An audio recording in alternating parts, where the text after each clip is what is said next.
Come with me develop a black and white roll using the standing development procedure. So without trying to be too boring, the standing development procedure is where you put your roll in your development tank and you agitate as little as possible. Okay, so usually when you develop a black and white roll using the normal way, you just I'm not going to teach you here how to develop a normal standard in the standard way black and white roll. I will do it in a video in the future, but this one is for standing. And when you develop a role using the standard development procedure, you just agitate, you check you time your agitations through a certain time, you dilute your things very, very carefully, and you agitate depending on those film speeds, depending on the developer, depending on your water temperature, and all that good stuff, right? Standing development waits where you put the roll here is it's still empty. I don't have any roll here yet.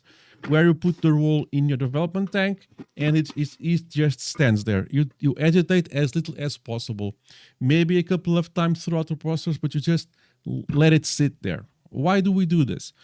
Well, there are many reasons why you do the standing development process. It depends on who you are asking to, but some people say it makes the grain cleaner or less grain.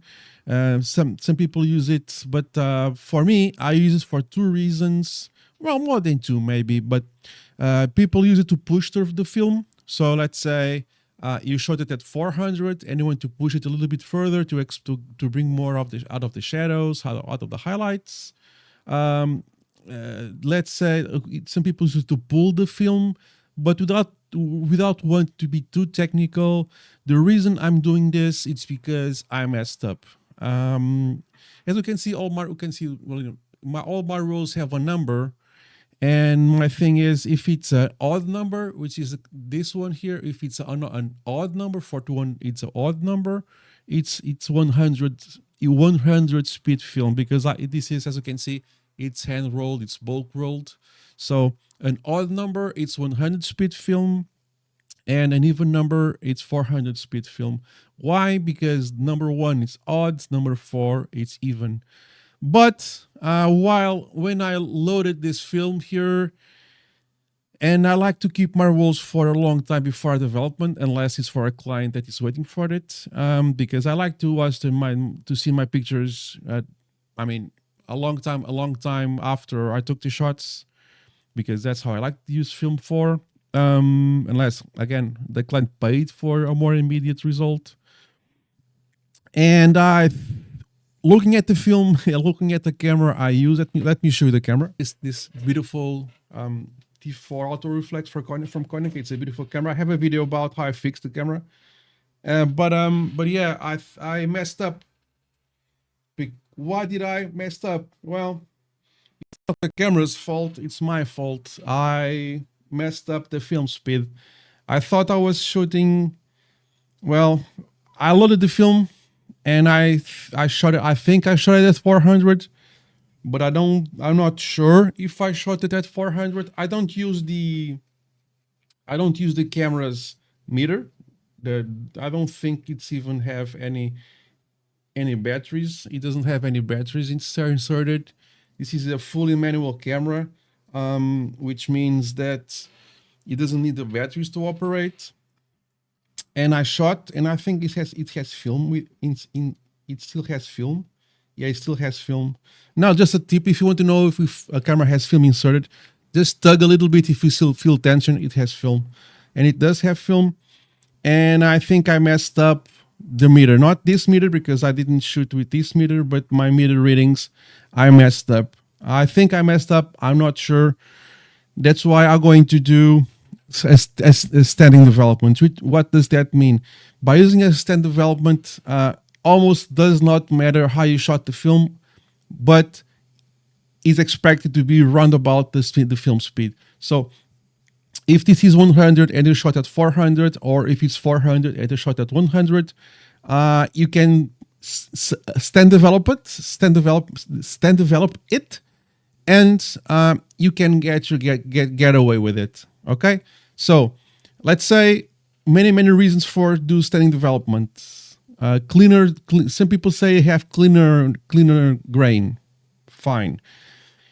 You can also say, let's say you shot a 400 film in a live event, kind of dark, very subdued light. You do a standard development, you can push everything up quite nicely. I have done that and actually works.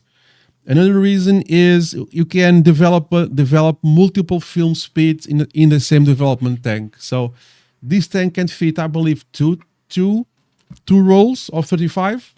You can put a 100 roll and a 400 roll, and if you do the standard development, they both develop fine.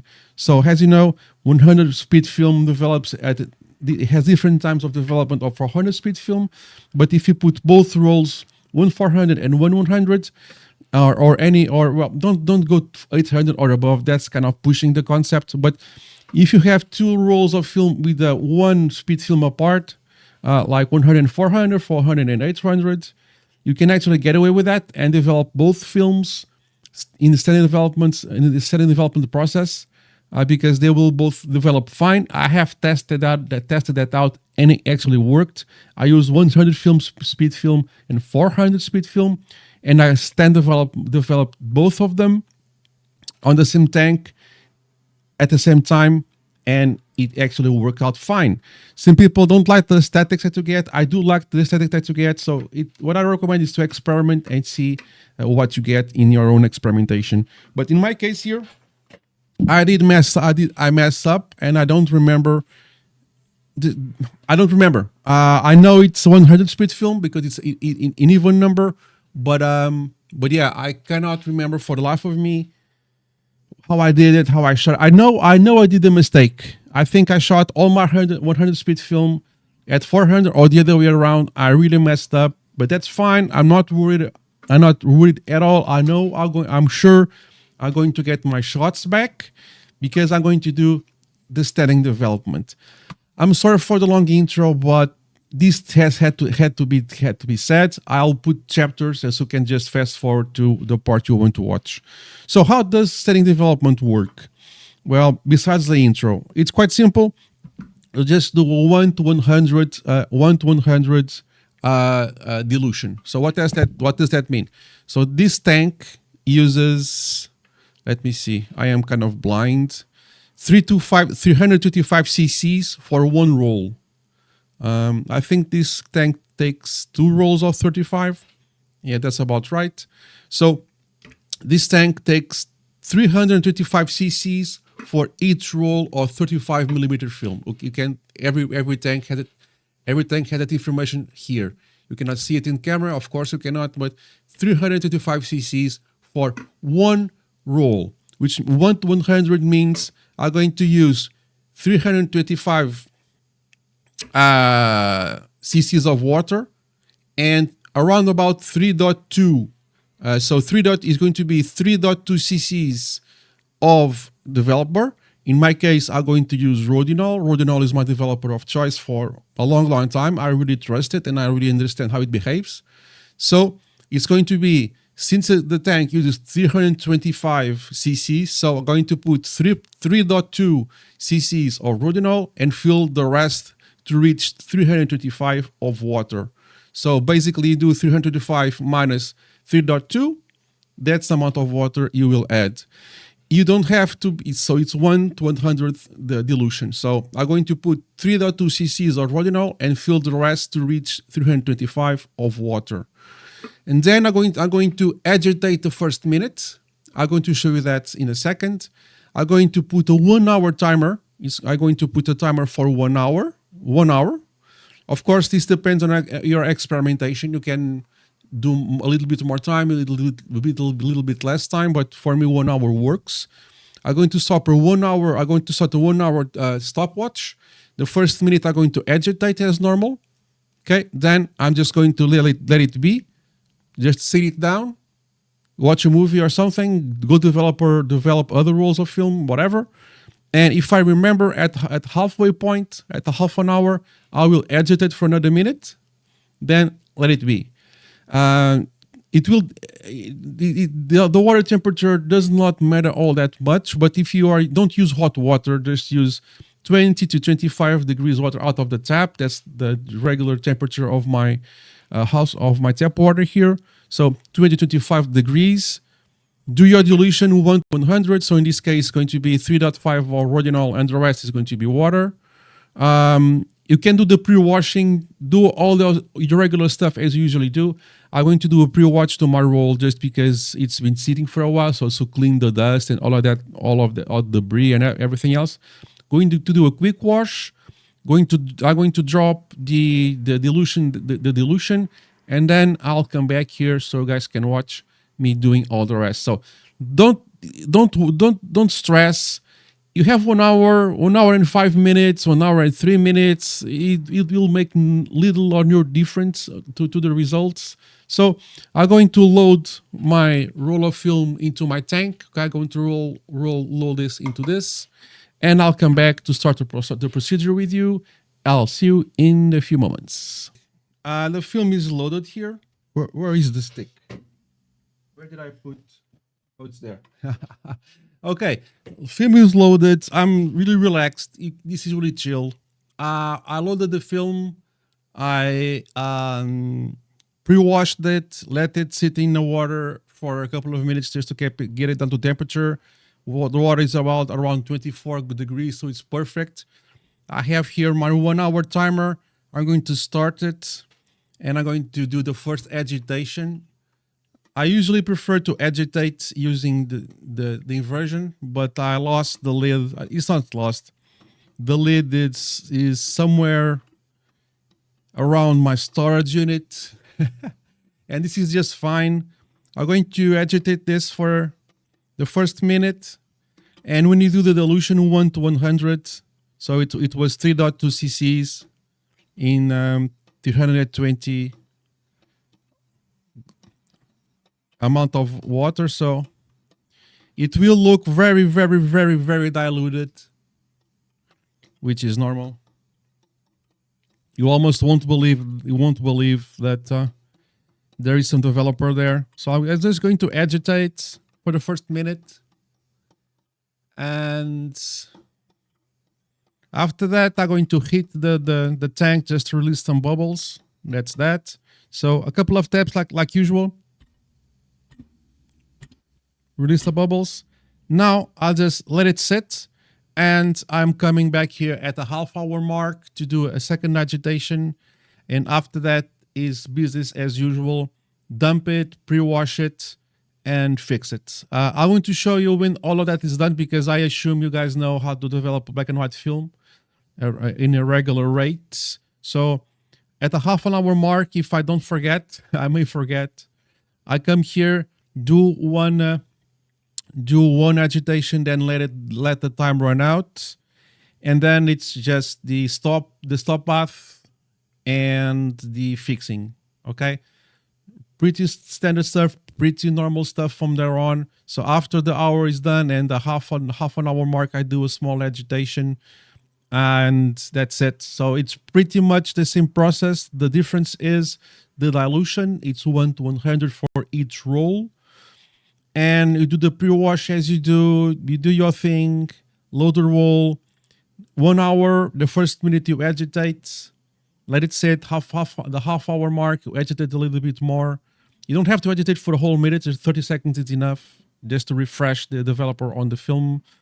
After that is done, stop bath and fixer and the hydro wash. So do the thing you usually do, and now I'm going to prepare the fixer and the hydro wash.